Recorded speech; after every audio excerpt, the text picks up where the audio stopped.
Students, आज हम पढ़ेंगे चैप्टर 2 पोलिनोमियल। इससे पहले हम लोगों ने कल चैप्टर 1 रियल नंबर को समझा था। अगर आपको कुछ भी क्वेश्चन समझ में नहीं आए तो डिस्क्रिप्शन पे मेरा व्हाट्सएप नंबर मिल जाएगा, आप उससे कांटेक्ट कर सकते हैं या फिर आप कमेंट कर सकते हैं। मैं उस क्वेश्चंस को आप लोग को यहाँ पे बोर्ड पर या फिर कॉपी में लिख के समझा दूंगा। कल मैंने रियल नंबर पढ़ाया था तो कुछ कुछ बच्चों को कोई कोई क्वेश्चन समझ में नहीं आया था, तो उसके लिए मैंने सुबह एक वीडियो बनाया हुआ है। और भी कुछ कुछ क्वेश्चंस आया हुआ है जो कि बच्चों को समझ में नहीं आया है, उन क्वेश्चंस को भी मैं बहुत ही जल्दी अपलोड कर दूंगा। तो चलिए पोलिनोमियल शुरू करते हैं। तो पोलिनोमियल जितना भी एक्सरसाइज है एनसीईआरटी का, सारे एक्सरसाइज के क्वेश्चंस को बनाएंगे। तो स्टार्टिंग हम समझते हैं इसके टाइप से। ठीक है, पोलिनोमियल का टाइप। तो जो टाइप होता है वो फर्स्ट है लीनियर पोलिनोमियल। लीनियर पोलिनोमियल का मतलब क्या हो गया कि जिसका पावर 1। ठीक है, किसका पावर? तो वेरिएबल्स का पावर। वेरिएबल्स क्या होता है? तो ए बी सी डी से लेकर जेड तक में जो भी आता है तो यही होता है वेरिएबल्स। जनरली हम लोग एक्स वाई या फिर जेड लेते हैं, जेड भी बहुत कम लेते हैं। जनरली हम एक्स या फिर वाई लेते हैं वेरिएबल्स में, पोलिनोमियल्स में। ठीक है, तो यहाँ पे अगर इसका पावर कुछ नहीं है दैट मीन्स की पावर 1 है, तो जिस भी वेरिएबल का पावर 1 रहे तो वो एक लीनियर पोलिनोमियल होता है। ठीक है, ध्यान रखना। इसको हम ऐसे लिख सकते हैं, इसको इस तरह से भी लिखा जा सकता है, इसको इस तरह से भी लिखा जा सकता है। ठीक है, तो ये सारे एग्जाम्पल हो गए। यहाँ पे देखो पावर 1 है, पावर 1 है, इसमें भी पावर 1 है। ओके, चलो सेकेंड हम लोग जानते हैं। दूसरा टाइप होता है क्वाड्रेटिक, और इसके लिए एक स्पेशल चैप्टर भी हम लोग का है क्वाड्रेटिक इक्वेशन। ठीक है, तो काफी मिलता जुलता है। अगर आप पोलिनोमियल में क्वाड्रेटिक पोलिनोमियल को अच्छे से समझते हैं तो इससे आपका एक और चैप्टर का तैयारी हो जाएगा जो कि है क्वाड्रेटिक इक्वेशन। क्वाड्रेटिक का मतलब हो गया जिसका पावर 2 रहेगा। ठीक है, जैसे x का पावर 2, इसको हम ऐसे भी लिख सकते हैं एक्स स्क्वायर प्लस 2x। यहाँ पे एक बात का ध्यान रखना, इसका x का पावर यहाँ पे 1 भी है 2 भी है, लेकिन हाईएस्ट पावर 2 होना चाहिए। ठीक है, जो हाईएस्ट पावर होता है किसी भी वेरिएबल्स का, इसको हम बोल सकते हैं डिग्री भी। ठीक है, x का डिग्री कितना है? तो 2 है, जितना पावर रहता है उतना ही। तो जो सबसे मैक्सिमम डिग्री रहेगा, जो सबसे मैक्सिमम हाईएस्ट पावर रहता है, वो क्वाड्रेटिक पोलिनोमियल में 2 रहता है। ठीक है, इसको हम ऐसे लिख सकते हैं एक्स स्क्वायर प्लस 1। ठीक है, या फिर एक्स स्क्वायर की जगह पे आप वाई स्क्वायर भी ले सकते हो इस तरह से। तो बहुत सारे एग्जाम्पल हो सकते हैं, आप कोई भी एग्जाम्पल लिख सकते हो। तीसरा हम लेते हैं जो कि है क्यूबिक। Cubic polynomial. क्यूबिक का मतलब क्या हो गया? जिसमें पावर 3 रहेगा, x cube y cube x square plus 3 x cube plus 3 x square. अब देखो इसमें स्क्वायर भी है, पावर 3 भी है, लेकिन जिसका पावर सबसे ज्यादा रहेगा, सबसे ज्यादा पावर। ठीक है, पावर 2 भी है 3 है, सबसे ज्यादा पावर कितना है? 3 है। तो ये हो गया हम लोग का क्यूबिक पोलिनोमियल। ओके, तो ये हो गया 3। फोर्थ होता है बाई क्वाड्रेटिक। By quadratic. ठीक है, बाई क्वाड्रेटिक में पावर मतलब कितना हो गया? 4। जैसे x का पावर 4, y का पावर 4, और इसमें हाईएस्ट पावर 4 होता है, इसको हम ऐसे भी लिख सकते हैं। ठीक है, तो बस ध्यान रखना है कि हाईएस्ट पावर बाई क्वाड्रेटिक में 4 होता है। तो यहाँ पे आपने टाइप देखा कि पोलिनोमियल के कौन कौन से टाइप होते हैं। अब चलिए हम यहाँ पे स्टार्टिंग करते हैं क्वाड्रेटिक इक्वेशन से, क्योंकि लीनियर पोलिनोमियल हमें पढ़ना नहीं है। ठीक है, लीनियर पोलिनोमियल से क्वेश्चन नहीं रहेगा। मैक्सिमम क्वेश्चन जो रहेगा वो क्वाड्रेटिक पोलिनोमियल से रहेगा। ठीक है, क्वाड्रेटिक पोलिनोमियल से हम लोग के क्वेश्चन से रहेंगे, और एक क्यूबिक पोलिनोमियल। ठीक है, ये दो तरह के पोलिनोमियल से जिससे कि क्वेश्चंस पूछा जाएगा, लीनियर और बाई क्वाड्रेटिक से नहीं रहेगा। तो हम लोग यहाँ पे स्टार्टिंग करते हैं पहले क्वाड्रेटिक पोलिनोमियल। ठीक है, क्वाड्रेटिक और पोलिनोमियल। तो क्वाड्रेटिक का जो स्टैंडर्ड फॉर्म होता है क्वाड्रेटिक इक्वेशन का, वो क्या होता है? या फिर क्वाड्रेटिक पोलिनोमियल का a x square plus b x plus c. Okay, ये स्टैंडर्ड फॉर्म होता है क्वाड्रेटिक का। अब इसमें एक हम लोग क्या बोलेंगे? एक्स स्क्वायर का कॉफिशिएंट, बी को क्या बोलेंगे? एक्स का कॉफिशिएंट, और सी को क्या बोलेंगे?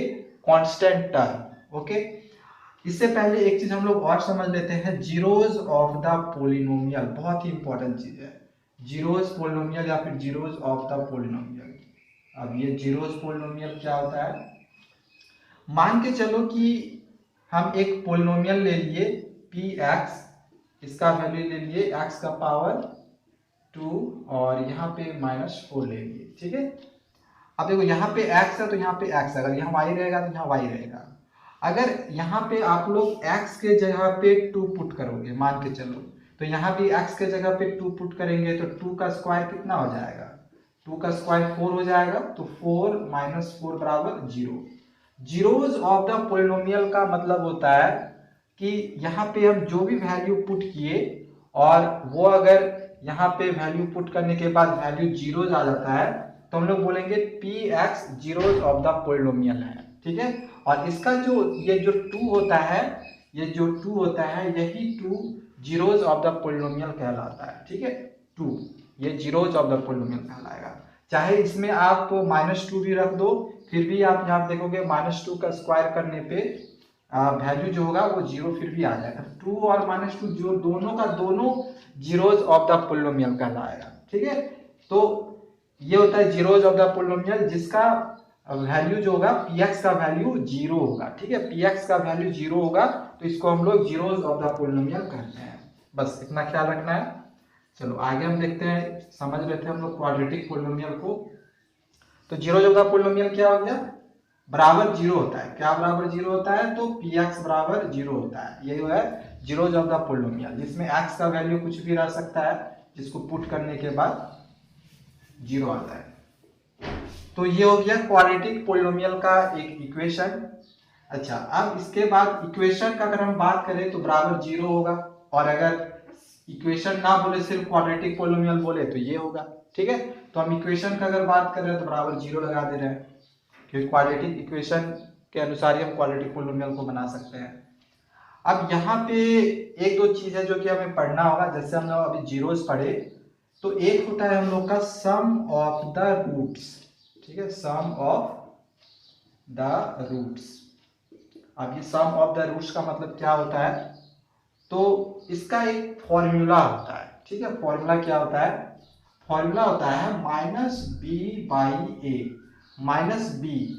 -b क्या है, तो x का कोफिशिएंट है। तो हम लोग यहाँ पे लिखेंगे, यहाँ पे माइनस है, माइनस आप रहने दे सकते हैं, और b के जगह पे आप ऐसे भी लिख सकते हैं कोफिशिएंट ऑफ x, ठीक है, कोफिशिएंट ऑफ x।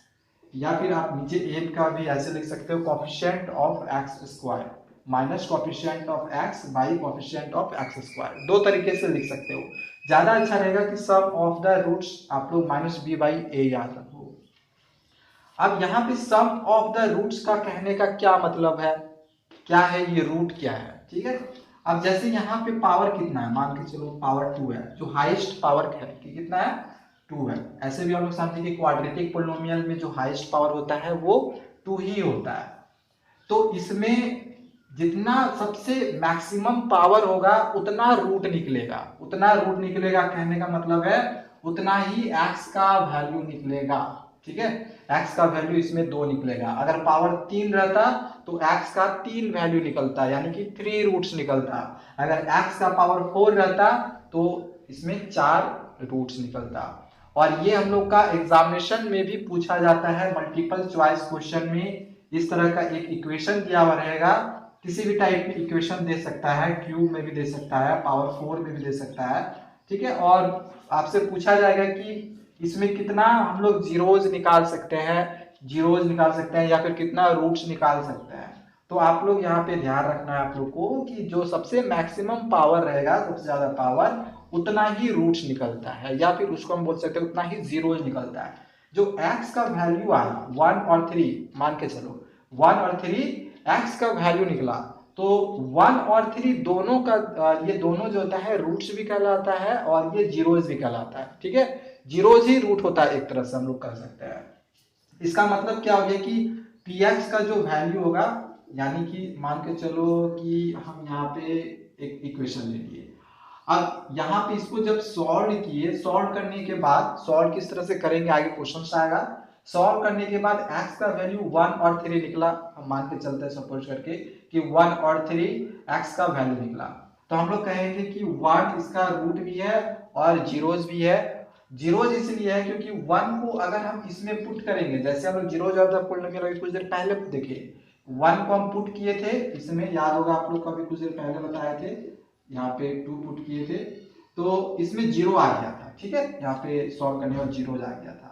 तो इसी तरह से जब हम 1 को पुट कर देंगे सॉल्व कर लेने के बाद, तो आप देखोगे कि इसका वैल्यू px का वैल्यू 0 आ जाएगा, यानी कि वो जीरोज ऑफ द पॉलिनोमियल हो गया। तो जीरोज कौन सा हो गया, ये, और यही रूट होता है 1 और 3, ठीक है।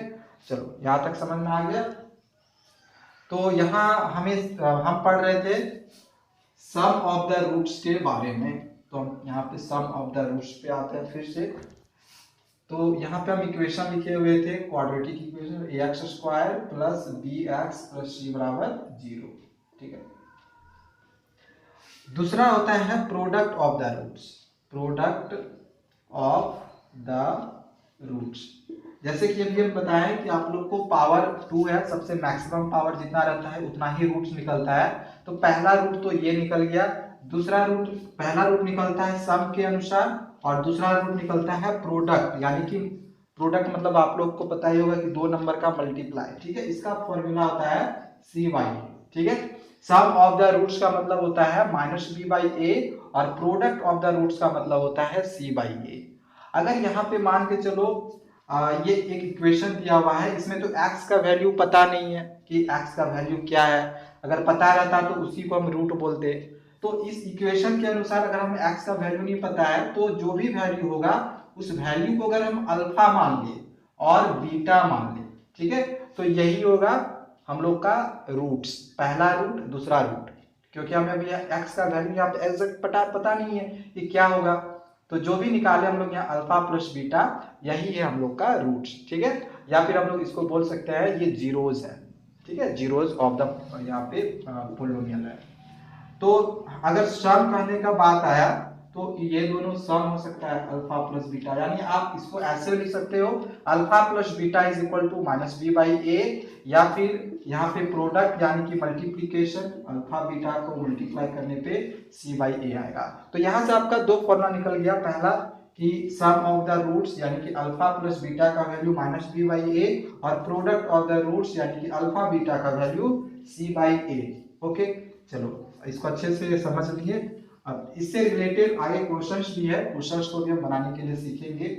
एक और है हम लोग का क्यूबिक पॉलिनोमियल, जिस तरह से हमने क्वाड्रेटिक में देखा इसी तरह से हम लोग क्यूबिक पॉलिनोमियल के बारे में भी पढ़ेंगे। अब क्यूबिक में जो सबसे बड़ा पावर होता है वो कितना होता है, 3 होता है। तो हम एक इक्वेशन ले लेते हैं ax³ plus bx² plus cx plus d बराबर 0।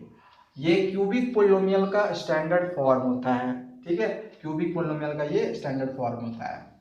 अब यहाँ पे एक चीज वही जैसे हम लोग अभी सीखे sum of the roots, product of the roots, तो यहाँ पे देखो पावर मैक्सिमम पावर 3 है, यानी कि यहाँ पे 3 रूट्स निकलेगा।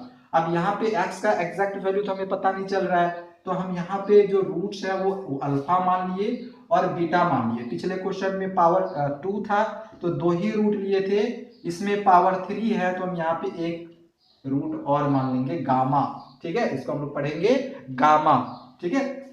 तो यहाँ पे 3 रूट्स निकल गया अल्फा बीटा गामा।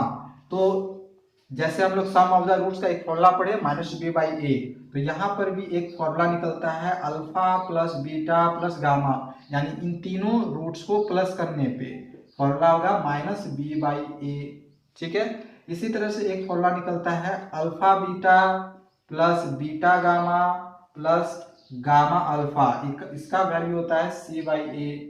और एक और फॉर्मूला होता है अल्फा बीटा गामा, इसका होता है -d/a, ठीक है।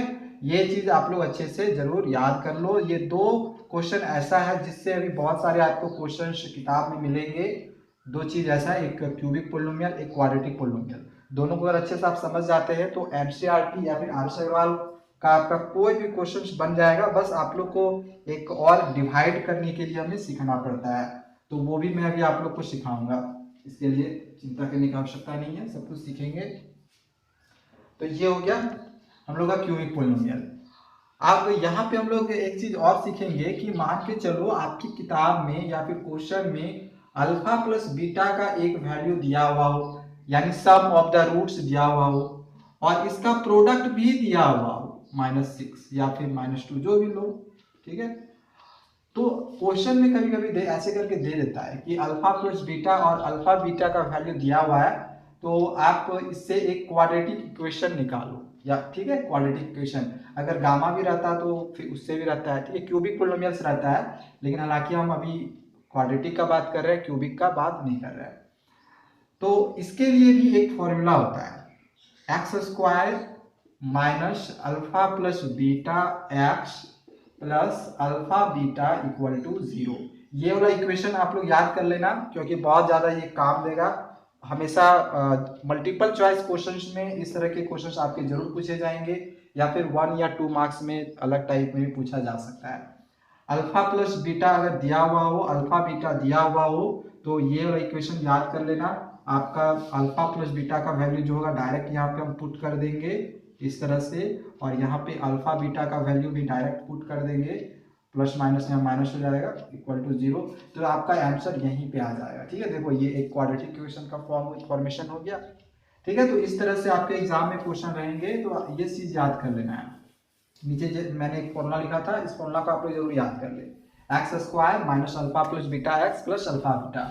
तो ये हो गया क्वाड्रेटिक का, ठीक है। लेकिन अगर क्यूबिक में दिया हुआ रहे, अगर alpha plus beta plus gamma का वैल्यू कुछ दिया हुआ हो, फिर alpha beta plus beta gamma plus gamma alpha का वैल्यू दिया हुआ हो, ठीक है, कुछ भी ले लो, और अल्फा बीटा गामा का कुछ वैल्यू हो इस तरह से, तो इसके लिए हम लोग एक इक्वेशन लेते हैं ऐसे करके, x cube minus alpha plus beta plus gamma. ये वाला आप लोग फॉर्मूला जरूर याद रख ले, x square plus alpha beta plus beta gamma plus gamma alpha, और यहाँ होता है x minus alpha beta gamma equal to 0।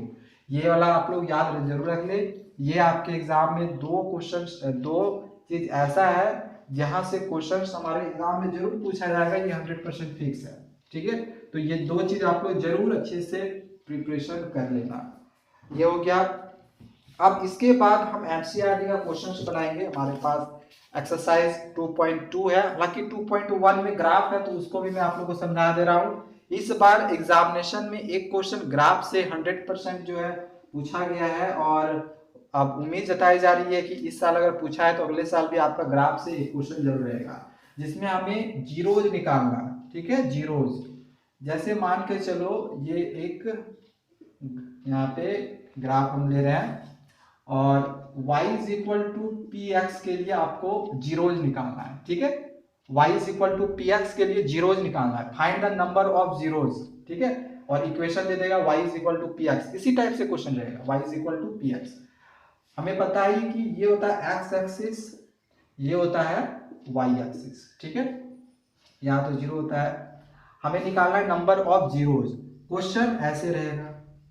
ठीक है, क्वेश्चन ऐसे, अभी मैं आप लोग को किताब से भी क्वेश्चन दिखाऊंगा। अब आपको बोला जाए कि इसमें नंबर ऑफ जीरोज कितना होगा, इक्वेशन ये है।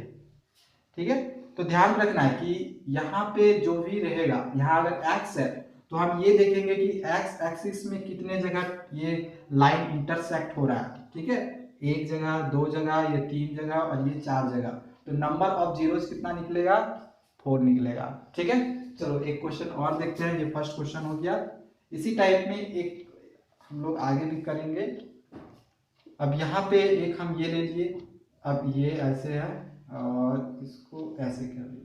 अगर आपसे अब ये पूछा जाए कि यहाँ पे नंबर ऑफ जीरोस कितना है, तो फिर से इस तरह से काउंट करो, 1 2 3। अब बहुत सारे बच्चे यहाँ पे 2 ले लेते हैं, लेकिन ये एक ही जगह टच हुआ है ना, तो एक ही लेंगे। ठीक है, इस बार क्वेश्चन आया था, सेम यही क्वेश्चन आया था, जिसमें कुछ लोगों का गलती भी हो गया है। यहाँ पे वो 2 गिन लिए थे, जबकि इस लाइन पे ऐसे करके एक ही बार टच हुआ है, तो इसमें हम एक ही बार गिनेंगे, 1 2 3 4, तो इसमें भी आंसर 4 निकलेगा। ठीक है, तो ऐसे होता है नंबर ऑफ जीरोज। अब इसी में ये इक्वेशन को हम उल्टा कर देते हैं, इसका इक्वेशन ही हम उल्टा कर देते हैं। अब यहाँ पे x लिखते हैं और यहाँ पे पी वाई, उल्टा करते हैं, यहाँ पे x यहाँ पे पी वाई। तो अब हम ये देखेंगे कि y एक्सिस में कितने जगह टच हो रहा है। ठीक है, y एक्सिस में कितने जगह टच हुआ, एक जगह, तो नंबर ऑफ जीरोज कितना निकला, 1। इसी तरह से एक और लेते हैं, ऐसे करके। इसमें भी उसी तरह से कि वाई एक्सिस में कितने जगह टच हुआ, 1 2 3, तो इसका आंसर कितना निकल गया, नंबर ऑफ जीरो 3। ठीक है, समझ में आ गया।